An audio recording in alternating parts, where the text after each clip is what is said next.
We are back with you, and I want to run through these grain markets with you. The pressure continues so far here on a Tuesday. Let's take a look. We'll go first to the corn board.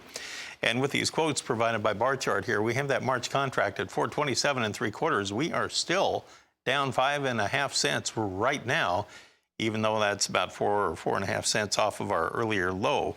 Let's take a look at our soybean market. And again, I'll remind you, we did not have any overnight export sales at all today. Yesterday, we had about 1/3 tons of corn sold, but this morning, everything was quiet. January soybeans this morning are down 14 cents now at 11.77 per bushel. And remember, we did touch $12 here night before last, and boy, how far it's fallen already, 23 cents off of that. We have the March contract now down 13.5 cents at 11.79 as it stands right now.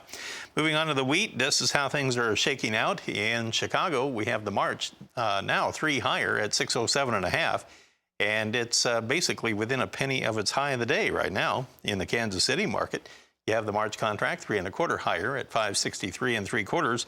And Minneapolis spring wheat trade, we have March now trading 3 higher at 564 per bushel. And how about that? It's on the high of the day as we bring it up here for our audience. I want to go to the phone and welcome Ben Hushon of the Mill in Whitehall, Maryland. He's our regular contributor at this time of the week. He always gives us updates on what's going on in that mid-Atlantic region when it comes to agriculture. What's going on this week there, Ben? Good morning, Marlin. Well, we had really a good week of harvest, or could be corn harvest. There's double crop beans were still being harvested, wheat and cover crop planting. We thought we were done selling both of those 2 weeks ago, and orders still coming in yesterday, simply because we've got warm temperatures. We've got a little shower rain Sunday evening, plenty of soil moisture. So it was really a beautiful fall week since we talked last Tuesday.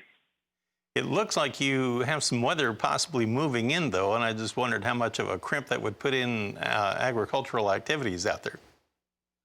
You know, Marlin, it will. Don't get me wrong, combines are running late, especially I hate to say that, most of them have finished up their double crop soybeans. It seems like every day I talk to somebody else that said, hey, I finished up Sunday, hey, I finished up Monday.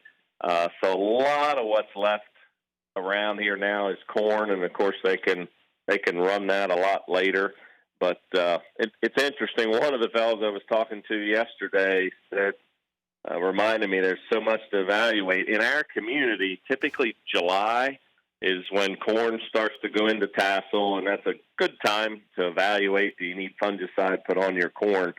And I had the grower tell me, he said, you've got to go out, and he told me where the farm was, and take a look at the corn under the power lines. We have a lot of big power lines with all the communities that need electricity, and just almost to the row, you could tell where that helicopter was unable to spray, and that corn was flat as a board. And remember, or you won't remember, but in our community, hottest July on record, very dry, should not have been a good host for fungicide or for diseases.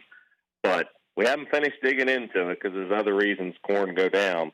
But as he said, it is Thanksgiving week, and I'm thankful because that was only about 2 acres out of a 100-acre field, but it was pretty serious.